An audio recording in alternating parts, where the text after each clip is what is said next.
Guys, have you ever wondered how to create a great cold email sequence?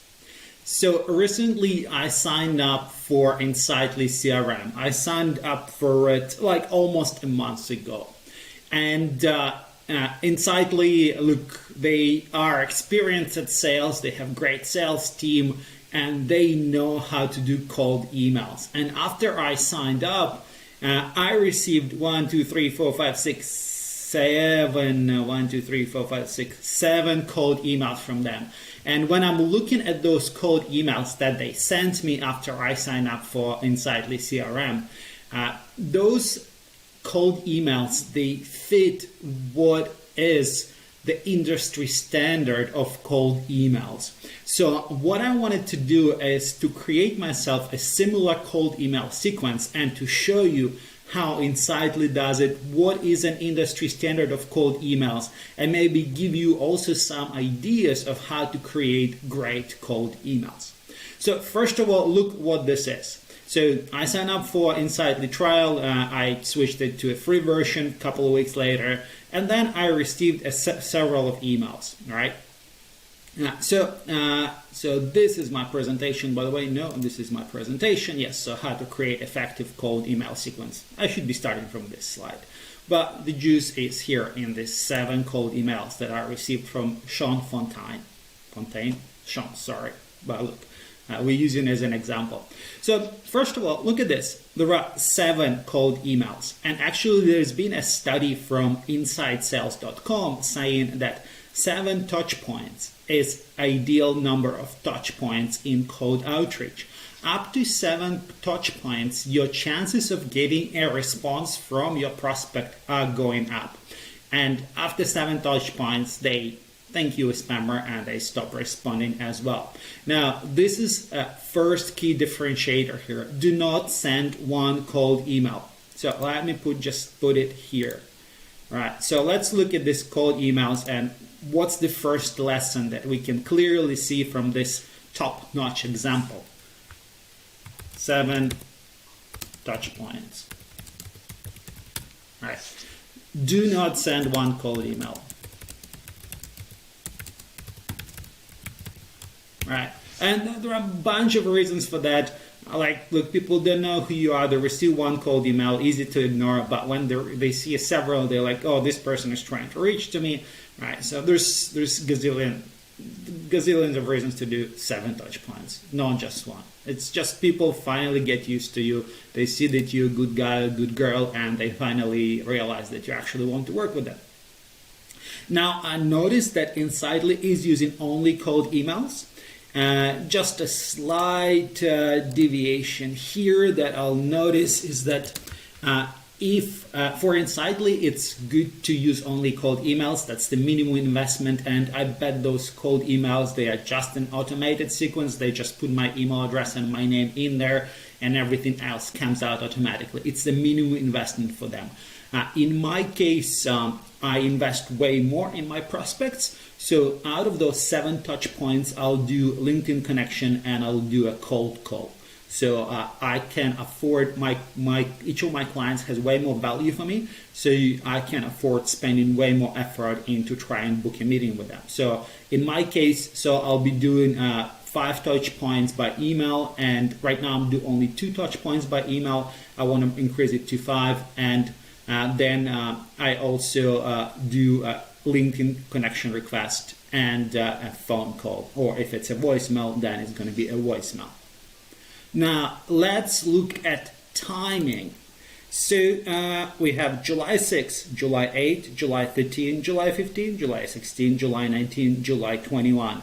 2-day delay, 8 to 13, 5 days delay. Maybe there was a weekend in there. 2 days, 1 day, 3 days, 2 days. So again, this is quite an interesting point, because sometimes we think that we should spread these cold outreach sequences over a month or over several weeks, over a couple of weeks. 2 days between touch points. Keep switching to this slide. 2 days interval. 2 day intervals between touch points.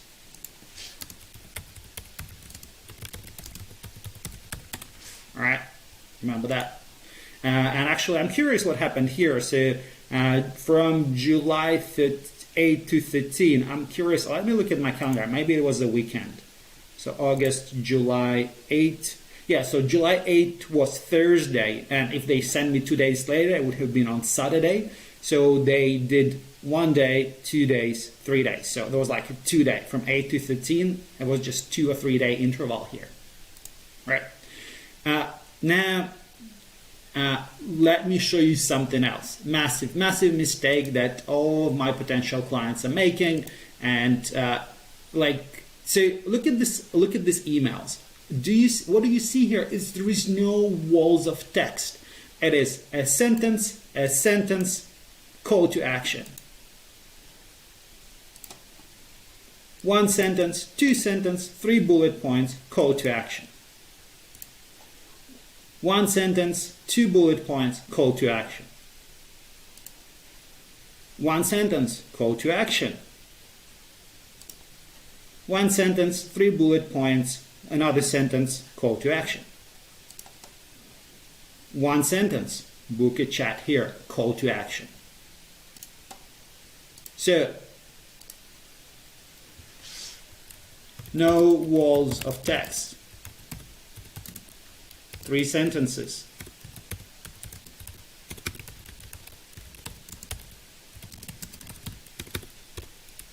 3 short sentences. Why am I not that? With a call to action. Well, let's put 3 short sentences. Now, simple call to action. Let's go back to call to action here. What is Sean trying to achieve here? If you'd like to have a brief chat, book some time with me on my calendar. He wants to have a meeting. Blah, blah, blah. Does it make sense to have a short call? Let's have a short call. Here is my calendar. Book 10-minute call. Here is my calendar. Let's chat. Sean's calendar is here. Let's have a 5-minute chat. Book a time to chat here. I bet if I click on it, it's not going to be a 5-minute chat. It's really going to. Let's see how long he wants the chat to really be. La la la la la. So let's say today. Yeah, it is 15 minutes. So he's asking for 5. It is 15 minutes. Reasonable, right? So book 5-minute chat. So once again, simple call to action. Book a call. So when looking at this list, let's look at a little bit of meat of these emails. What he's talking here. So look, he's not talking about how Insightly is a great CRM, how they have great founders helping millions of people, how they have all these fantastic features. He's talking nothing about that, right? He's talking as align people with helpful resources. He wants me to take most advantage of this CRM because I'm new to this. I never used Insightly. I used Salesforce before. And I used spreadsheets in my previous role, so I don't know how to use Insightly. So he wants, all his cold emails are customer-centric. He says, "Thank you for your interest. Let me show you helpful resources." Right? Make your evaluation process easier. Again, it's about me as a customer. Recommend customized demo. He will do customized demo for me. Show me the capabilities. Now, get a sense how you envision, right? He wants to see how I want to use the CRM, right? So again, it's about me. What else here he's talking? So when people sign up for a trial, they're hoping Insightly can help them grow faster. Again, this is about my vision. This is how CRM can help me in my business, right? So there are some main reasons why people sign up for CRM. They are losing deals. I actually did have that because I have a separate video about Insightly, and one of my benefits of having Insightly is that I want to stay on top of all my deals.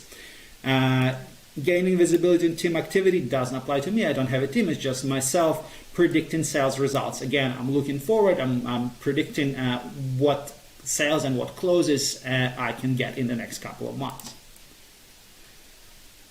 Blah blah blah. So that's his. So he's talking about potential pain points that I could have, and that he could help me, and that Insightly could help me to resolve. Right. So how do you create? And also, like, what? So let's just put this thing here, talking about customer and their pain points. His entire conversation is about me, what I can gain. There's nothing about what they can gain. There is nothing about their greatness, right? Nothing, very little about them.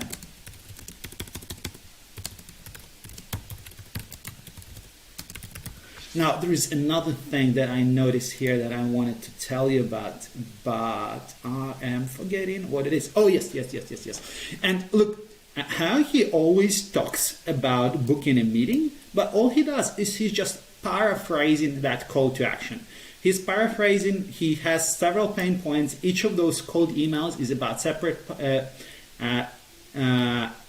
pain point, but he is paraphrasing a call to action in every single case. So what we can look here is paraphrasing.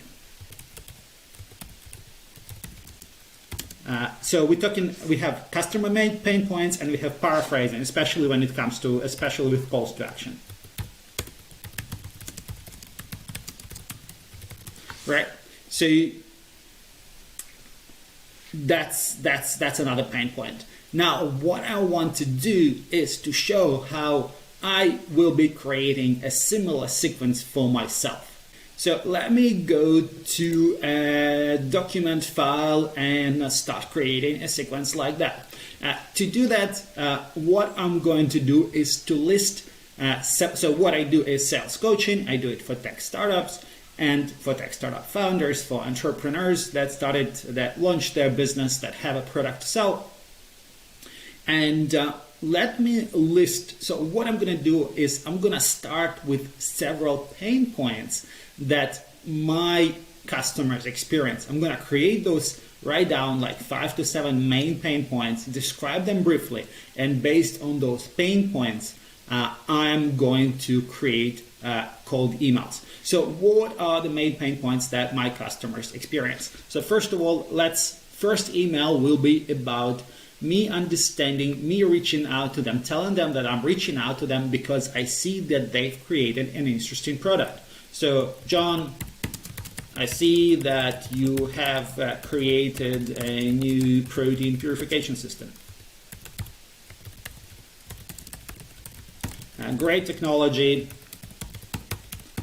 I would have loved to have it in my lab when I was doing research.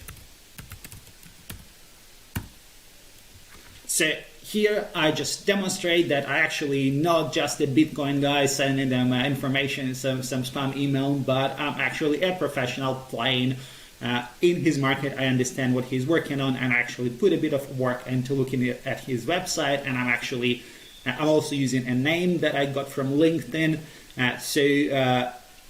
Again, I'm just showing that I'm not just a random person and I understand his technology, right? What's the first pain point? And what I can say in this, let's just say that this is going to be email 1. And by the way, I'm creating drafts right now, and then so let's just format the paragraph. So this is going to be heading 3. So this is email 1.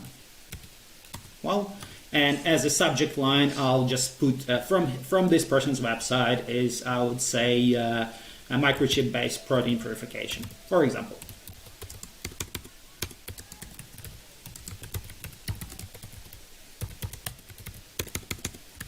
I'm here being a little bit sneaky. They might think that I'm a potential customer. I'm like kind of trying to, a bit of clickbaity. Yeah, sorry for that. Now, so that is where I connect, and then I just describe the problem. What I noticed is that I'm curious how you're getting customers, and tell them what I do.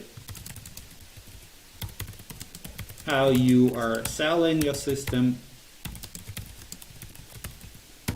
So again, this is a draft, and by the way, I'm going to create drafts right now, and then I'm going to take a break, and I'm going to come back, and I'll show you the final versions of all of this that I will be sending. So I'm curious how you sell in your system, and then I introduce myself. I am a sales coach. I help tech startups to get clients, to get customers, to sell their technology,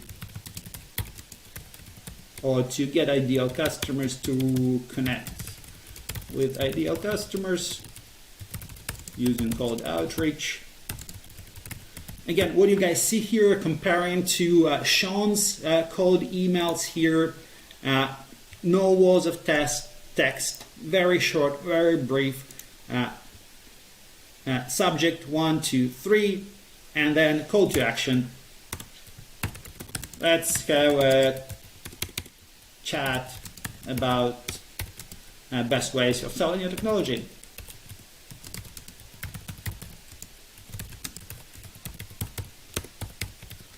Andre.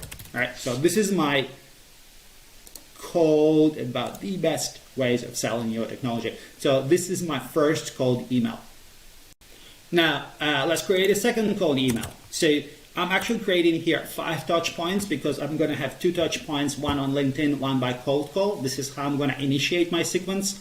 In the past, I used to do several cold emails followed by a cold call and the LinkedIn. But right now, I do cold call with LinkedIn on the same day, and then a sequence of cold emails. So let's go for email 2.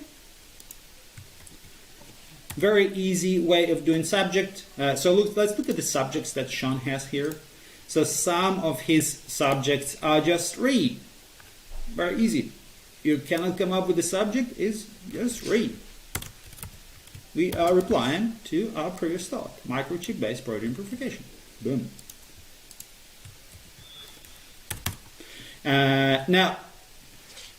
Now let's look at the first conundrum, at the first problem that my ideal customers find themselves in. Many, like my customers, my ideal clients, they are usually scientists and engineers that start a business and then they create a product and they don't know how to sell it once they created it. And usually what they do first is that they reach out to their existing network. So, John, I see that you, I imagine that you are reaching out. I imagine that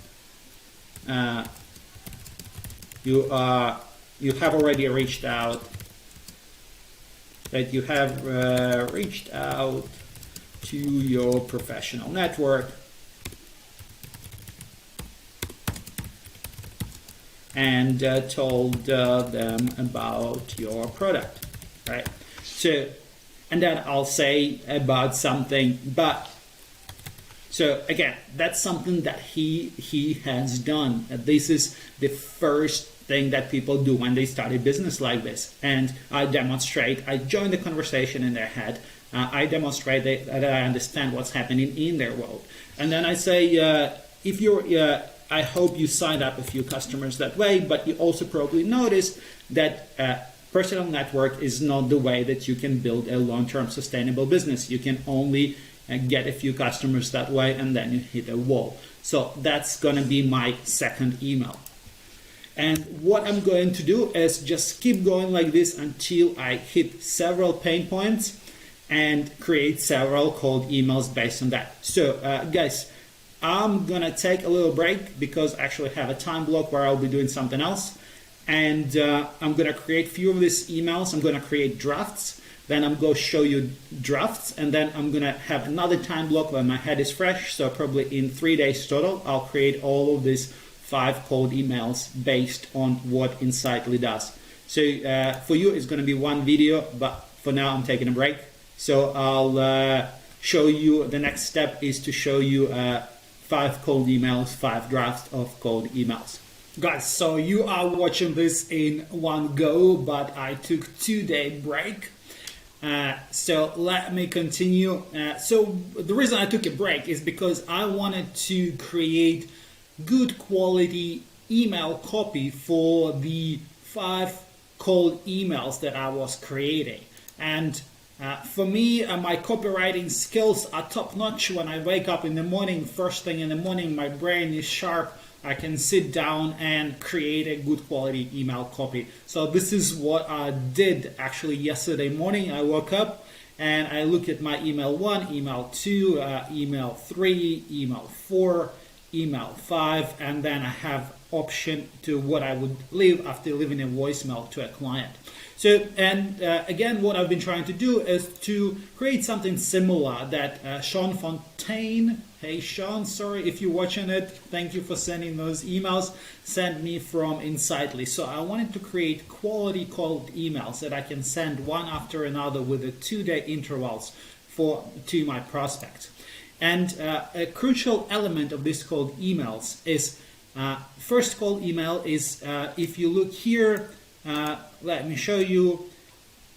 I show that I've done a bit of research. So what's the first email? First email, I'm showing my prospect that I've done a bit of research, that I'm actually reaching out them for a specific reason. So for me, a reason is that I'm reaching out to, in this case, to a biotech company that has a product ready to sell. So these guys, for example, let's say there is a biotech company developed bioprinters, and they're selling those bioprinters. So I'm reaching out to them for a specific reason. So that's my first cold email.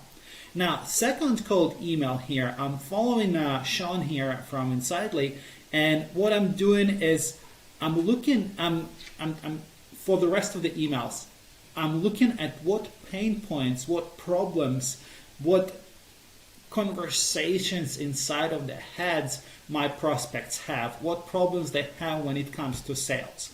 And what I noticed is that one of the big problems that my prospects have is that they get their first customers from their professional network. So it is good, this is a great way to start to get first few customers from professional network, but then professional network is limiting.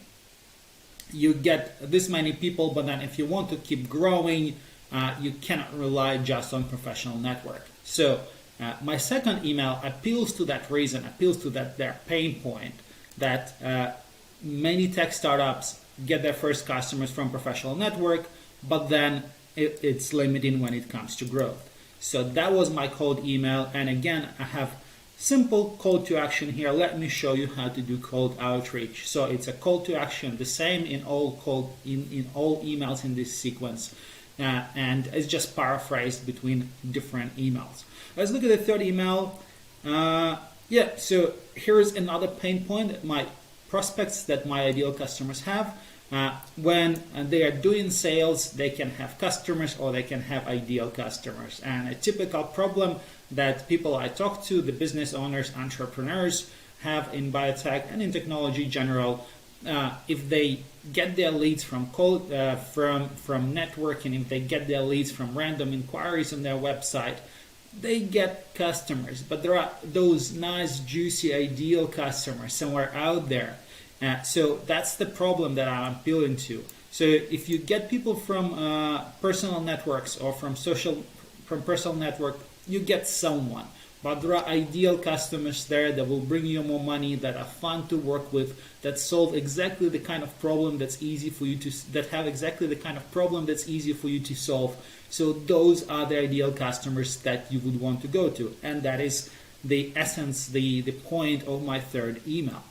Now let's look at email number 4, conferences. So again, many of my prospects, the tech business owners, they know that it's easy to meet with prospective customers at conferences, so they book themselves for a conference and they wait for a conference. And as much as I personally love meeting with prospects at conferences, this is absolutely organic, absolutely natural, the best thing in the world, but the conferences do not happen every week. And you have to travel to them, and right now we have lockdowns, so conferences are not there when you need them. So I'm appealing to that problem here. I say that yes, going to a conference is fantastic, but look, conferences do not happen every day. And actually what, you can reach out to last year's conference attendees or this year's conference attendees. You don't need to go to a conference to find the ideal customers. You can just reach out to them using cold outreach. And again, I paraphrase my call to action. Let's have a meeting. I'll show you how to do it. Email 5. Actually, in email 5, I summarize everything I've been speaking about. I say that I reached out to them because I think they have a great product. I also kind of hint that I understand they might not have sales expertise that I can add to their team. And then by coaching, and then tell them my USP, and then ask them if they resonated. So again, just a good copy that appeals to the problem and shows my solution. So that is email 5. As I mentioned before, Sean here has here 7 points because he's using only emails, but I also reach out to my prospects on LinkedIn, and by calling them and leaving voicemails, or if they pick up the phone, fantastic, I can do it on the phone as well. So those are my 5 cold emails. Now, if I leave a voicemail, I leave something simple. I send them another email. My voicemail is saying, I'm calling you for such and such reason. I'll send you a cold email. I'll send you an email. Please respond. And then they send them this email saying, hey, here's my contact reference. This is my reference. This is my contacts for your reference, so you don't have to look for me. If you want to have a meeting, let's book a meeting. So those are 6 cold emails. Actually 5 cold emails and cold email after a voicemail that I've created. And the way you can do something for yourself as well is, I guess the whole point of this video is that you can look at this structure. If you want to get these emails from Sean, all you have to do is sign up for a demo from Insightly, and someone from Insightly will send you these 7 cold emails for your research.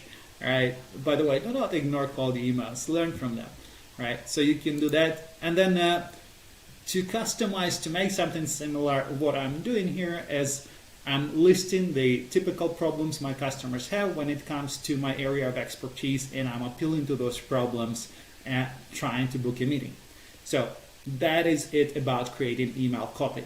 The last thing I wanted to show you is how to execute this, because obviously you have these emails, but if you execute it well, then you can get the most out of it. So here is what I have here is this Google Sheet file.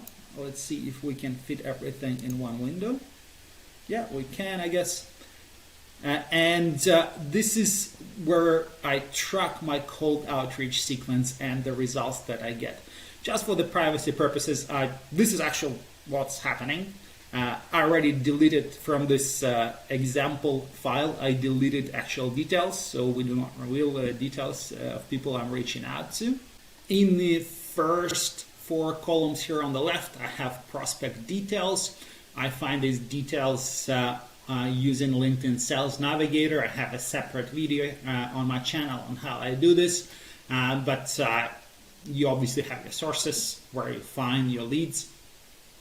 And I list the company, the person that I'm reaching out to, phone number if they have it, and an email if they have it. And if it's a small company, there is a company email on their website is fantastic, or you can use tools like Hunter.io to find the exact email of the person you're reaching out to. Now, these columns here, LinkedIn, cold call, email 1 through email 5, and they indicate the cold outreach attempts that I'm doing. So with this company number 1, person number 1, on Tuesday this week, today is Thursday, I send them in one go, I send them a LinkedIn connection request. I call them, forgot to mention that, and let's make it like this.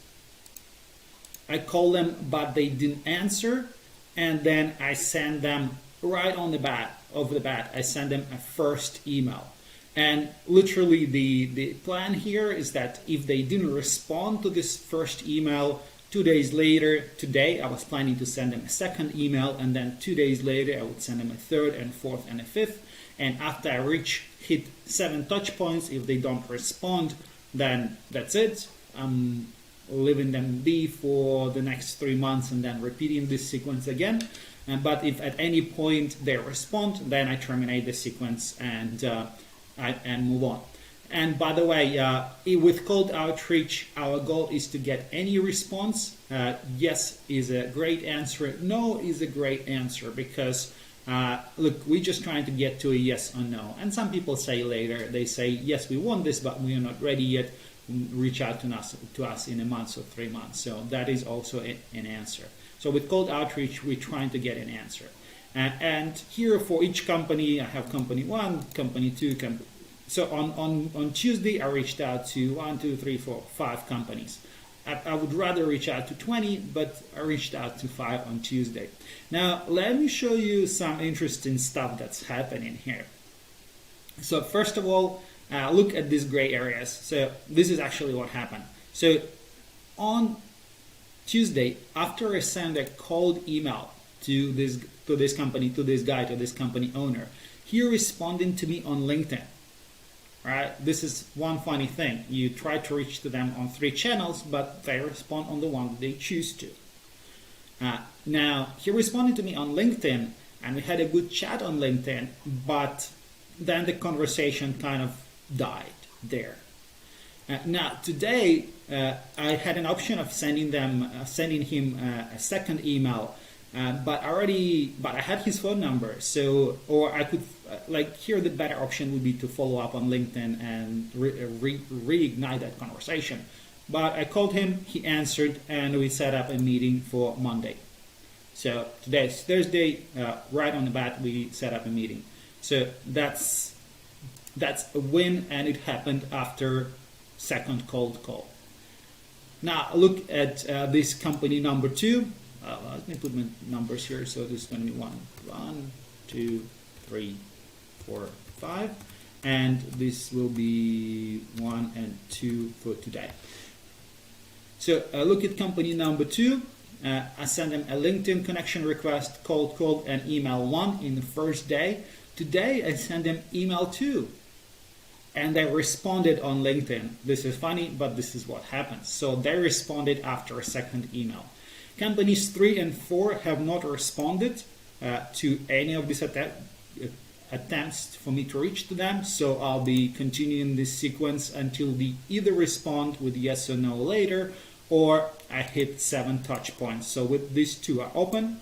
Now these guys responded on Tuesday with a cold, again, I sent them a cold email, they're responding by LinkedIn. We had a bit of chat, but they are not ready for my services, so it's sort of disqualification, but I put them in my CRM to reach out to them later. Now, I also want to show you what happened today. So today is Thursday, August 5th, and 2021. Don't know when you guys are going to be watching this. But today, you might say to my shame, but I only reached out to 2 businesses. But guess what? I had an option of sending them, starting with cold emails and waiting for them to respond. But I'm becoming more and more fond and more keen to pick up the phone and call. Because like here you see that I actually booked a meeting, not from LinkedIn, not from cold email, but from a cold call. And I see this happening more and more often. So with these 2 businesses today, I picked up the phone, I sent a connection request, easy, on LinkedIn, and then I picked up the phone and called them. And with these guys, we had an extensive conversation about what they're doing, what their plans. They do not have a product right now. They might have that product in a year.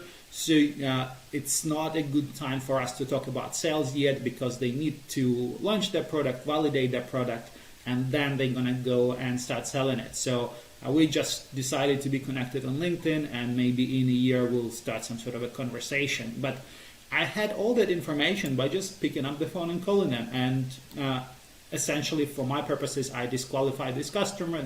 We are not a good fit to work with each other at this stage. Now, I continued my cold outreach hour, my golden hour, and I picked up the phone and I talked to someone else. And guess what? These guys actually wanted to talk to me because they do have a service that they want to sell in the biotech space. And they could talk to me straight away. They agreed to talk in 1 hour, and actually we had that meeting within like 30 minutes. So again, I could have gone through the process of sending a sequence of cold emails, but because they responded to my first outreach attempt by phone, straight away we had a meeting, and I spent the rest of my outreach time in the meeting with this company. So that is like, on one end, I only reached out to 2 companies today, but on the other end, I feel good because I had 2 quality conversations. And even with these guys, with the first company today, although we're not going to be working together, but it was valuable time for me, and because I learned more about their problem, learn about their situation, and this is great when I'm talking to someone like that in the future. So that is the tracker for the cold outreach sequence. Ideally here I would have 20 companies in a week, and then I'll be tracking them from one day to another. So this is how I track them. Now, I think I've been going with this presentation for quite a while. Let's make some sort of a summary. So let's just say tracking.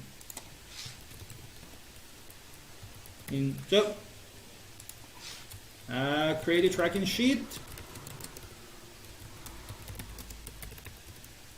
And see what works. Yes, I guess a message here is, look, guys, you're never gonna create an ideal cold outreach sequence right off the bat. So when you have a tracking sheet like this, you can look at it, you can keep putting this information here, and you can keep looking at it and saying it, hey, I get everyone after email number 4. Maybe I move this email to, maybe this is the email that resonates with everyone. Or I get everyone on a cold call. Maybe I should start calling people more often. Or maybe everyone is responding to me on LinkedIn. Maybe I don't need everything else. I can just do LinkedIn and nothing else and save a lot of time. So that is the point of tracking. Thank you guys for watching. Reach out to me on LinkedIn. My LinkedIn details are here. And yeah, that's pretty much it. Thanks for watching. Bye.